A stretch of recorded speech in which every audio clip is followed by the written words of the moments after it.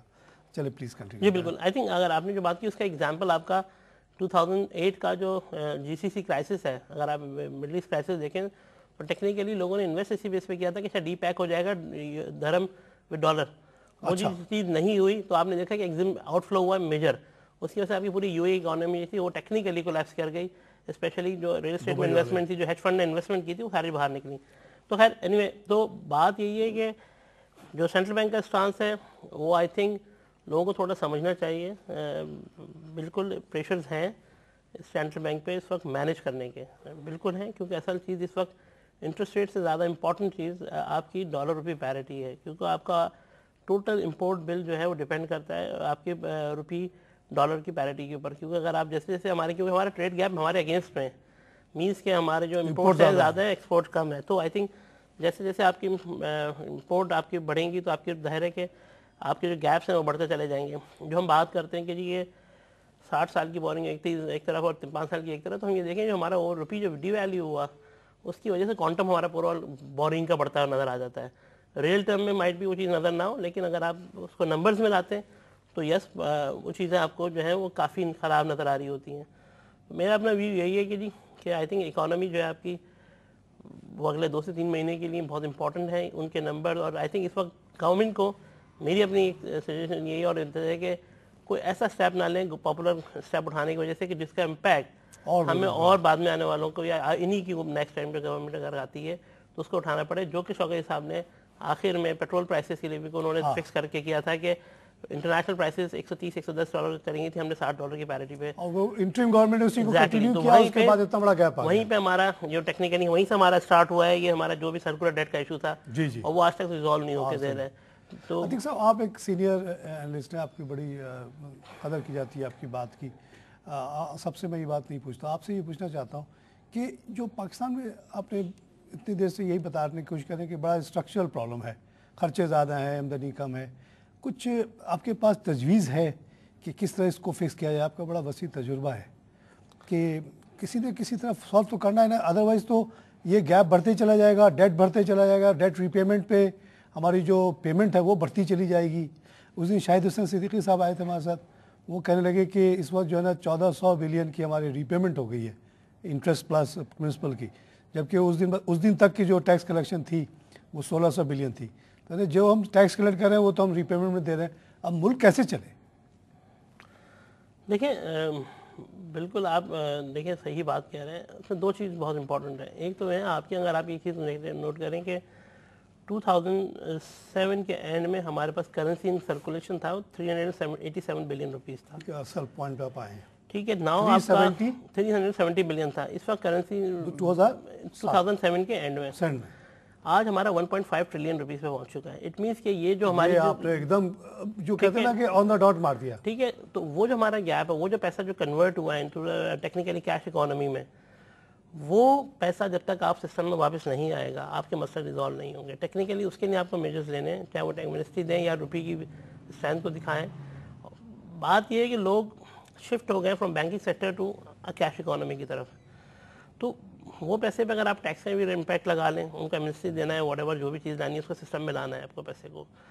Plus جو ہم بات تو بہت کر رہے ہوتے ہیں کہ ایگریکلچر ٹیکس لگا دیں, یہ ساری چیزیں کر دیں, لیکن اس کے لیے ہمیں دیکھنا ہے کہ ٹیکنیکلی ہمارے میکانزم کیا ہے. ہمارے پاس آج تک اگر آپ یہ کہیں کہ جی ہم کراچی اسٹاک ایکسچینج میں تو ٹیکس کا امپیکٹ سسٹم میکانزم ڈیولپ نہیں کر سکے. ہم ایک ایگریکلچر اکانومی کی طرف کیسے لے کے جائیں گے جہاں پر ابھی تک ہمارے پاس ایک بالکل ایک چھوٹے سے چھوٹا کسان بھی اور ایک بھی ہے. آپ کو جو بھی ہے, آپ کو جو سب سے بڑی جو IMF کی تھی, آپ کو ویٹ کی جو بات آئی تھی کہ آپ کو جو بھی تھا اس کی طرف جانا پڑے گا. ان اینی کیس یہ مشکل ہے, جو بھی ہے اس میں پولیٹیکل ریزن ہے. آپ کو اپنے ٹیکس کلیکشن سسٹم کو ماڈرنائز کرنا پڑے گا کہ جہاں پہ ہر آدمی, چاہے وہ ضروری نہیں ہے کہ وہی سیلری کلاس جو انکم ٹیکس پے کر رہے ہیں وہی کریں. بڑی زبردست بات کہی, ایک تو پیسے کی بات کہی, ٹھیک ہے, تو ٹیکس ہر آدمی سے لینا, ٹھیک ہے. تو اس کے لیے آپ کو اپنے سسٹم کو ڈیولپ کرنا ہے, چاہے انڈائریکٹ ٹیکس کا میکانزم ڈیولپ کریں. اگر آپ ٹیکس پے کرتے ہیں تو آپ کو ریفنڈ کا پروسیس ہوگا. اگر میں میرا ڈبل ٹیکسیشن ہو رہی ہے تو مجھے ریفنڈ کا ملنے کا ہونا چاہیے اگر میں سیلری کلاس ہوں. لیکن آپ کو سسٹم وہ ڈیولپ کرنا پڑے گا کہ جہاں پہ, کیونکہ یہ سوسائٹی کلچر نہیں ہے ہمارا ٹیکس پے کرنے کا. آج آپ ایون میں تو وہ ایگریکلچر کی تو بعد میں بات کروں گا, آپ اپنی بڑی بڑی جو ریٹیل چین اسٹورز ہیں, مارکیٹ سے دیکھ لیں, ان میں اگر آپ ان کے ہول سیلرز ہیں ان کے آج دیکھیں تو سال کے آخر میں 50,000 لاکھ روپے 2 لاکھ روپے سے اوپر کا ٹیکس پے نہیں کرتے ہیں, جبکہ ان کا ٹرن اوور ٹیکس اگر آپ لگائیں تو وہ 10 سے 50 ملین روپے سے قریب بن جاتا ہے. تو وہ اوور آل ہمارا ٹیکس کلچر نہیں ہے, ٹیکس اسٹرکچر ہمارا صحیح نہیں ہو رہا ہے, جس کی وجہ سے ہمیں پرابلم آ رہا ہے. آئی تھنک پلس لیکیجز بہت زیادہ ہیں.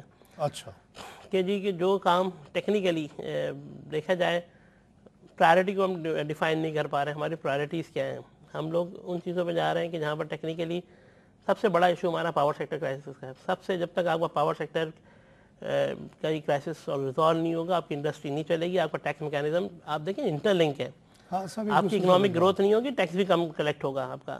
تو آپ کو سب سے پہلے امپورٹنس دینی ہے, آپ کی انڈسٹری کو گیس جانی ہے, انڈسٹری کو پاور جانی ہے. پرائرٹی آپ کی, آپ اپنے نیبرنگ کنٹریز میں دیکھیں, بنگلہ دیش جیسی کنٹری میں وہاں لوڈ شیڈنگ ہے, ایون گیس کی بھی اور بجلی کی بھی گھروں پہ, ناٹ انٹو دا انڈسٹری. ہمارے یہاں اس کو پولیٹیکل ایشو بنا دیا جاتا ہے, لوگوں کو روڈوں پہ لا کے کھڑا کر دیا جاتا ہے. آئی تھنک جب تک انڈسٹری نہیں چلے گی میرا اور آپ کا کسی کا گھر نہیں چلنا ہے. صحیح بات. ہمیں لوگوں کو ایک چیز کی اویئرنیس دینی ہے آپ نے کہ 3 چیزوں کی بات کی. آپ نے منی سپلائی کا کہا کہ اتنی زیادہ بڑھنا, جو کہ اسٹیٹ بینک خود اب بار بار کہہ رہا ہے کہ انفلیشن کی مین کاز یہی ہے. پہلے شاید کردار صاحب سے پہلے کوئی یہ بات نہیں کہتا تھا, لیکن آپ نے بڑے زبردست پوائنٹ آؤٹ کیا ہے. اسی کی وجہ سے انفلیشن, اسی کی وجہ سے ریٹ آف انٹرسٹ جا رہا ہے, اسی وجہ سے روپیہ گر رہا ہے, اسی وجہ سے اسٹاک اسٹیئنگ بھی بڑا ایڈورسلی افیکٹ ہو رہا ہے. پھر آپ نے ٹیکس کا جو کہا کہ کلچر نہیں ہے, لوگ ٹیکس نہیں دینا چاہتے, ایگریکلچر تو دور, اپنے شہروں میں لوگ نہیں دیتے. اور تیسری بات اپنے پاور کی بڑی زبردست بات, اس کو کنٹینیو کرتے ہیں. عتیق صاحب جہاں پہ لیتے ہیں ایک بریک. ناظرین ہم لیں گے ایک چھوٹا سا بریک کے بعد پھر حاضر ہوتے ہیں.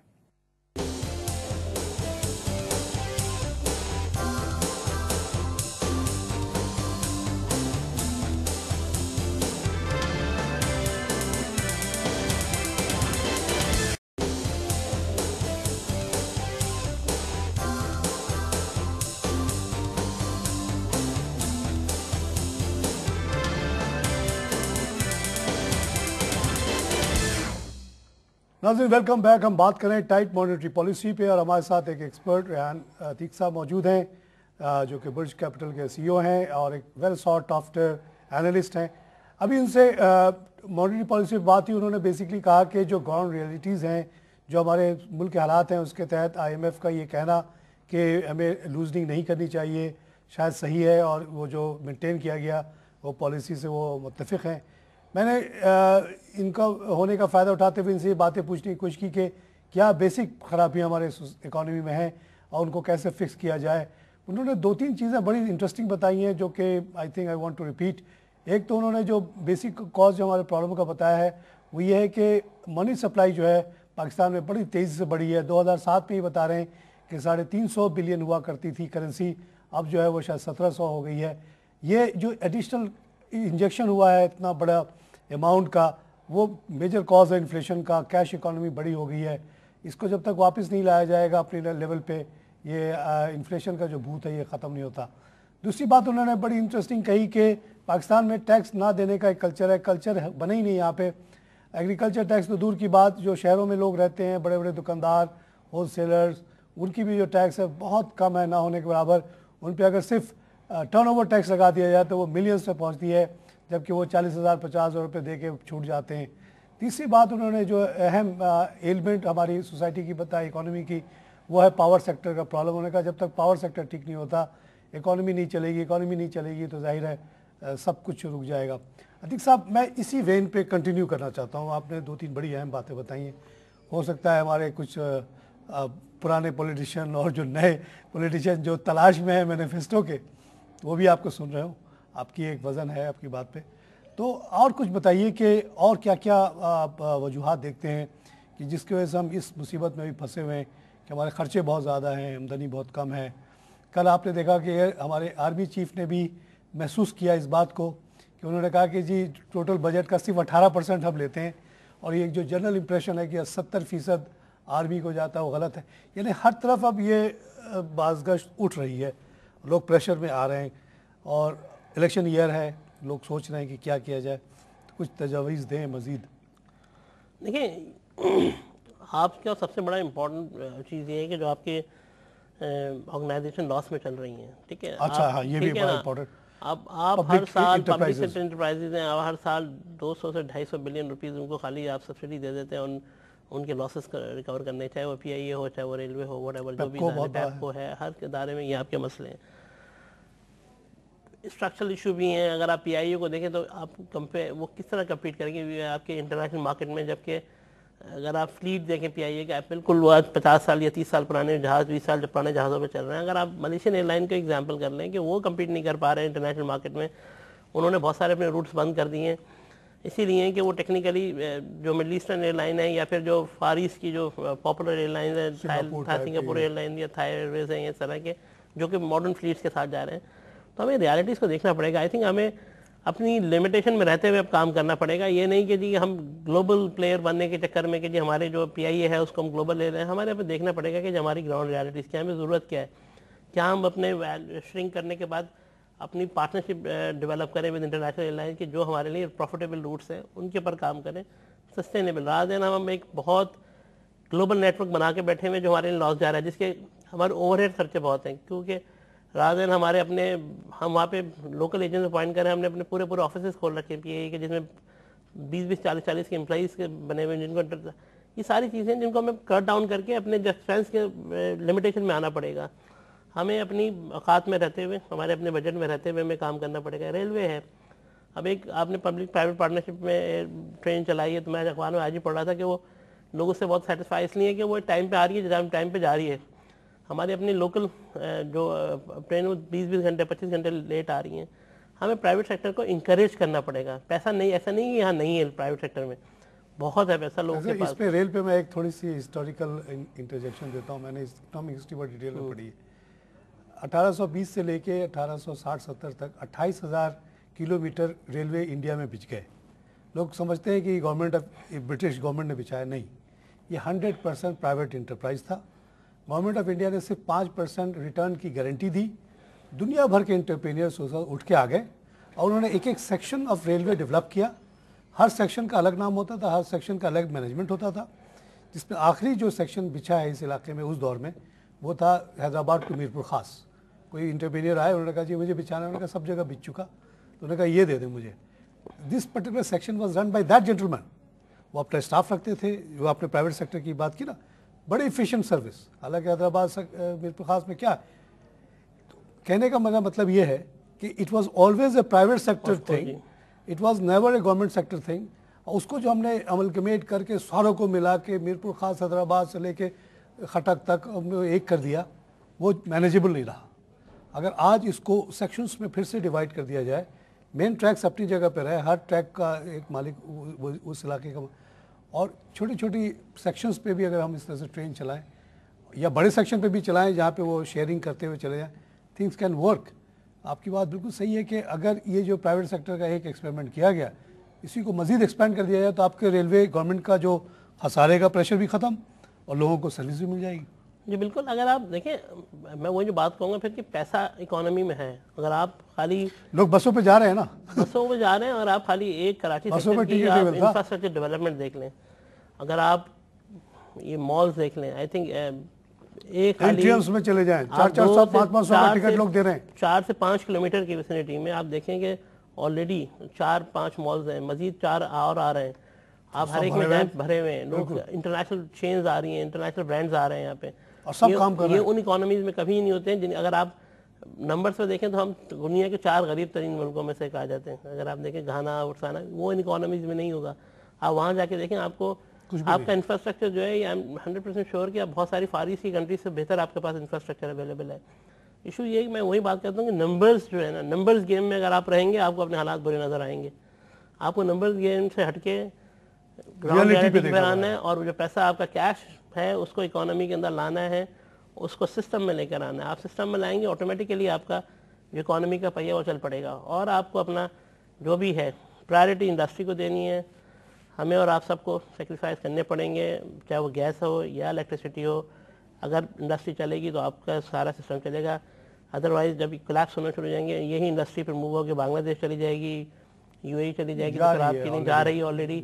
ہمارے لوگوں کو، ہمارے پالیٹیشن کو یہ چیز سوچنی ہے کہ اس کو پولیٹیکل ایشو نہ بنائیں، خدا کے اس کو ایک نیشنل پرابلم دیکھیں کہ اگر آپ انڈسٹری کو سپورٹ نہیں کریں گے تو نہ آپ کی اسٹرکچرنگ چلنی ہے، نئی کوئی آئی پی اوز نہیں آ رہے ہیں, کچھ نہیں آ رہا ہے, نہ ہی آپ کے انڈسٹری چلنی ہے, تو یہ سب چیزیں پھر بیکار ہو جائیں گی. ٹھیک ہے, پھر وہی لوگ کام کر رہے ہوں گے جو ایگریکلچر سے لنکڈ ہیں, وہی اپنی فصلیں بیچیں, ان کے پاس انہیں کی جو شفٹ ہے منی کا, وہ already from urban economy to rural economy آنا شروع ہو گیا ہے. پچھلے 8 سال میں 388 بلین شفٹ ہوئے تھے from urban economy to rural economy. پچھلے 1 سال میں اس سے زیادہ اماؤنٹ شفٹ ہو گیا, کیونکہ بیکاز ہائی کموڈٹی پرائسز کا جو آپ نے ایڈوانٹیج دیا ہے, ان کو وہ اب امیر ہو گئے, ہم غریب ہو گئے. وہ اچھی بات ہے, بیکاز دیکھیں وہ ریئل اکانومی ہے. ریئل اکانومی میں ہمیشہ سے اس چیز کو کہتا ہوں کہ سروس سیکٹر کی گروتھ سے آپ کی اکانومیز نہیں چلتی ہیں.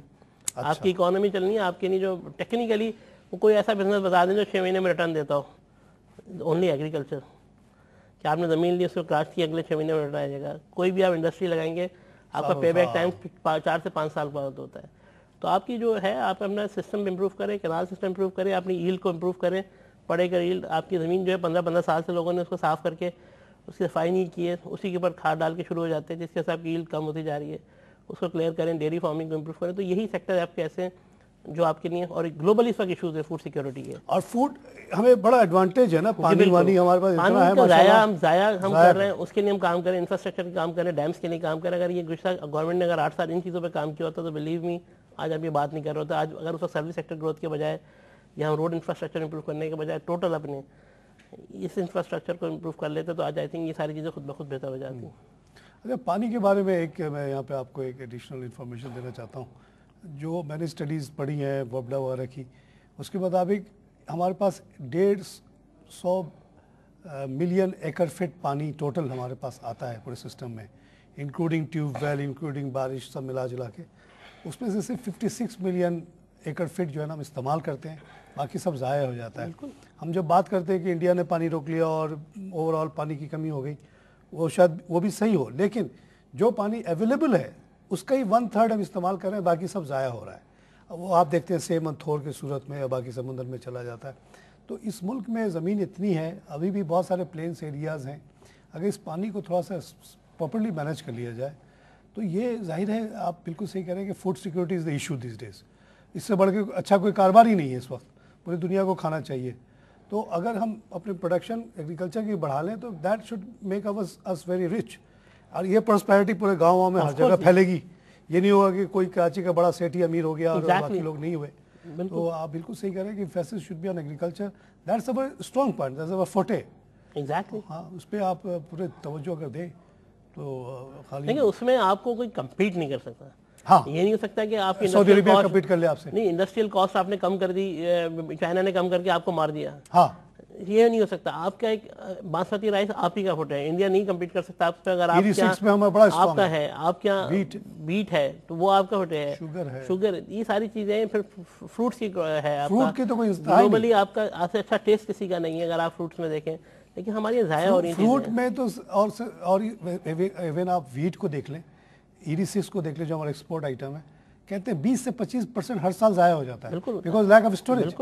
یعنی اس پہ توجہ دینی چاہیے نا. گورنمنٹ ویٹ تو خرید لیتی ہے لیکن اس کو ایسے تجبات کے اندر ڈال کے سڑا دیتی ہے. آپ کا جو اوور آل انفراسٹرکچر اگر ڈیولپ کرنا ہے تو آپ کریں, کولڈ اسٹوریج بنائیں.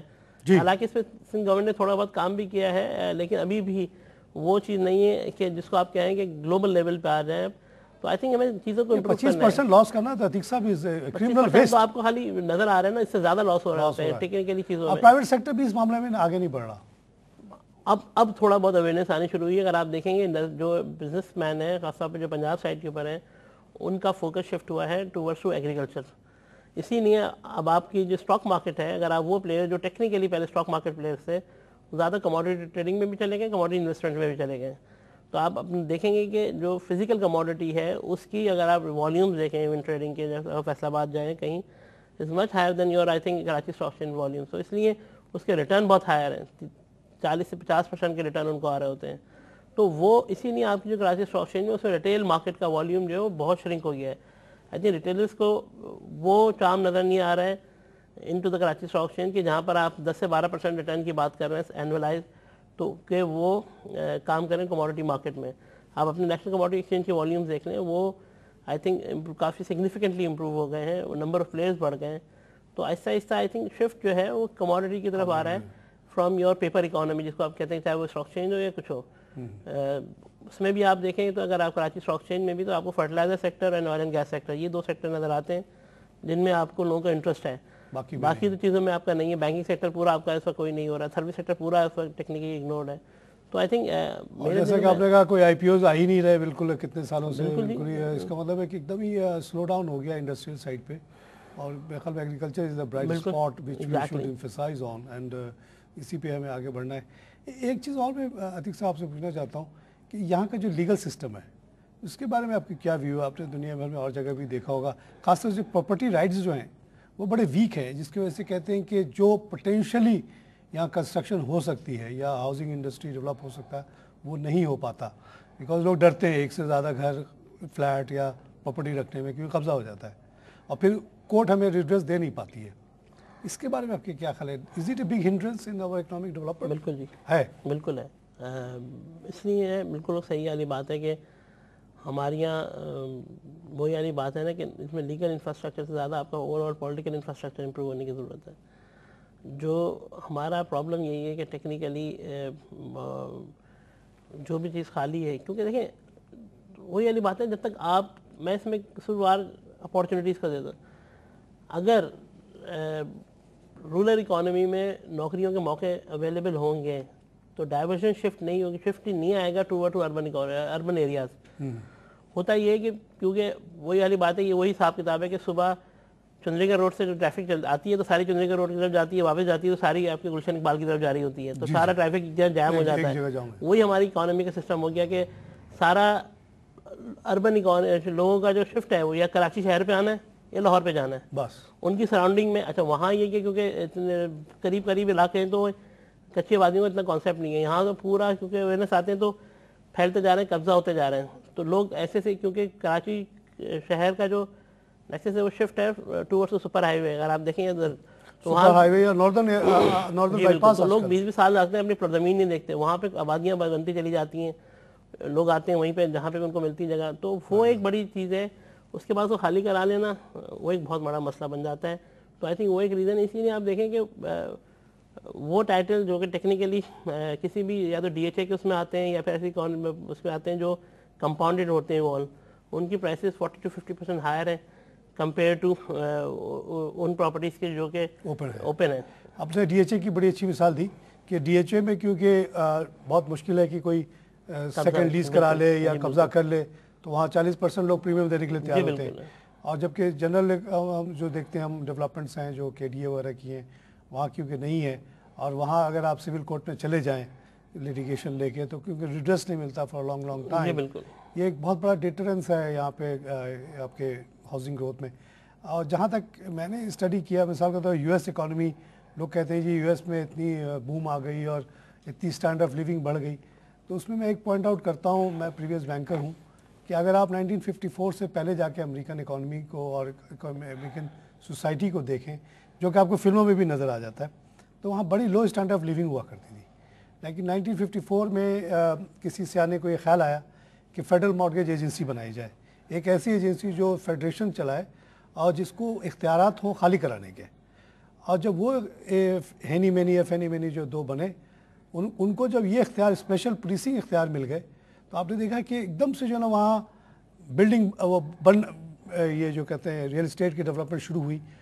اور ریئل اسٹیٹ پہ وہ ان کی بڑی نظر اس لیے ہوتی ہے کہ ریئل اسٹیٹ 220 اور انڈسٹری کو بھی چلا رہا ہوتا ہے, اور اسی پہ وہ نظر رکھتے ہیں کہ نمبر آف ہاؤس ہولڈ کتنے کھل رہے ہیں, یہ تو اس کو وہ مینیج کرتے ہیں ایک ٹیمپریری ٹائپ کے ہاؤسز بنا کے, تاکہ کنٹینیوس ڈیمانڈ رہے اور اس سے ان کی اکانومی چلتی ہے. ضرورت اس بات کی ہے کہ یہاں بھی اس طرح کی کوئی فیڈرل مارگیج ایجنسی ٹائپ کی چیز ہو جو انشور کرائے پراپرٹی اونرشپ کو. پھر funding is not a problem, overseas والے دنیا دے دے گی, جیسے امریکہ کو 6 ٹریلین دنیا نے دے دیا, یہیں اتنا پیسہ پڑا ہوا ہے, لوگ ڈالتے نہیں ہے ریئل اسٹیٹ میں. وہ ہے لو کاسٹ ہاؤسنگ پہ ہمارے یہاں کوئی کام نہیں ہوا ہے. وہ اس کی جو اگر آپ انٹرسٹ ریٹ دیکھیں 22% یا 20% پہ مارگیج کوئی نہیں لے گا. اگر آپ کو سبسڈی دینی ہے آپ اس سیکٹر کو پرووائڈ کریں جہاں پر آپ کی اپارچونیٹی بھی ہے, امپلائمنٹ بھی کریٹ ہونی ہے, رادر دین آپ آٹا دال چاول میں سبسڈی دے دیں, بیٹر ان کا گھر کے اوپر پرووائڈ کریں, ان کے اوپر وہاں پہ سبسڈی انٹرسٹ ریٹ. وہ کہتے ہیں 10 کروڑ گھر, 1 کروڑ گھر کی شارٹیج ہے, اور اگر یہاں کہتے ہیں کہ 10 لاکھ گھر بننا شروع ہو جائے ہر سال, جیسا آپ نے کہا کہ سبسڈائز کر دے گورنمنٹ تھوڑی بہت, کہ جیسے بیسک انفراسٹرکچر وغیرہ گورنمنٹ ڈیولپ کر کے دے دے, اس کے بعد ان سے کہے بلڈر سے کہے کہ جی آپ گھر بناؤ, اس سے زیادہ میں نہیں بیچو, تو یہ کچی آبادیاں ہمارا بھی ختم ہو جائیں گی اور ایک دم سے اکانومی بوسٹ کر سکتی ہے. اگر 10 لاکھ گھر سال میں پاکستان میں بنے تو لوگ کہتے ہیں کہ ان امپلائمنٹ نہیں ہوگی. Do you agree with that? کیونکہ ایک دم سے 220 انڈسٹری چلنا شروع ہو جائے گی. بالکل ہے. تو یہاں اپارچونیٹیز ہیں, صرف تھوڑی سی توجہ دینے کی ضرورت ہے. تھوڑی سی آپ نے بڑی خوبصورت بات کی کہ بجائے آپ کی چاول دال پہ آپ سبسڈی دیں, صرف ہاؤسنگ پہ دے دیں, اسی گھر کے بننے میں وہی آدمی امپلائڈ ہو جائے گا. بالکل. اور وہ پھر آپ سے بھیک نہیں مانگے گا, اور اس کو ڈیسنٹ گھر بھی مل جائے گا. آپ 20% کے بجائے مثال کے طور پہ 12% پہ دے دیں. ابھی یہ نیا مال بنا نارمل مال, میں نے ایسی کسی سیکورٹی والے سے پوچھا, اس نے کہا کہ جی یہ مال بننے سے ہمارے ایریا کے 400 لوگوں کو امپلائمنٹ میسر آ گئی ہے. دیکھیے, تو بات یہ ہے کہ آپ کے یہاں ایک انفراسٹرکچر بنتا ہے, اس سے لوگوں کی امپلائمنٹ بھی بن رہی ہے, ساتھ ساتھ ایریا کے بنتے ہوئے بھی لوگوں کو جاب ملی, بننے کے بعد بھی جاب ملی. تو یہ بڑا زبردست اپرچونٹی ہے. ہر ملک میں آپ کو 1 کروڑ گھر کی شارٹیج نظر نہیں آئے گی, ہے نا. امریکہ والے تو اسٹرگل کر رہے ہوتے ہیں کہ یہ ڈیمانڈ کہاں سے لائیں. یہاں آلریڈی ڈیمانڈ موجود ہے, صرف آپ کو ایک اسٹرکچرل چینج کی ضرورت ہے. اس کے بعد things will just move on, جیسے امریکہ والے میں ہوا. صاحب بڑی اچھی بات ہوئی, آپ کے بڑے اچھے سجیشنز آئے. آئی ہوپ کہ صاحب اقتدار لوگ سن رہے ہوں اور ہمارے بڈنگ جو پولیٹیشینز ہیں خاص طور سے سن رہے ہوں. 2-4 باتیں آپ کی سن کے اس پہ عمل کر رہے ہیں تو شاید ملک کے لیے اچھا ہو جائے. بہت شکریہ. ناظرین, ٹائٹ مانیٹری پالیسی پہ آپ نے ہماری ڈسکشن سنی. شروع میں ہم نے باتیں کی اور چیزوں پہ, لیکن آخر میں عتیق صاحب سے ان کی پریزنس کا فائدہ اٹھاتے ہوئے میں نے کچھ سجیشنز مانگے اور انہوں نے بڑی خوبصورت سجیشنز دی ہیں. آئی ہوپ کہ لوگ سن رہے ہیں ان کو اور اس پہ عمل کریں گے. 1-2 پوائنٹ پہ میں آخر میں ایمفسائز کر دیتا ہوں کہ ہم نے ریئل اسٹیٹ کی پوٹینشیل کو بہت ڈسکس کیا.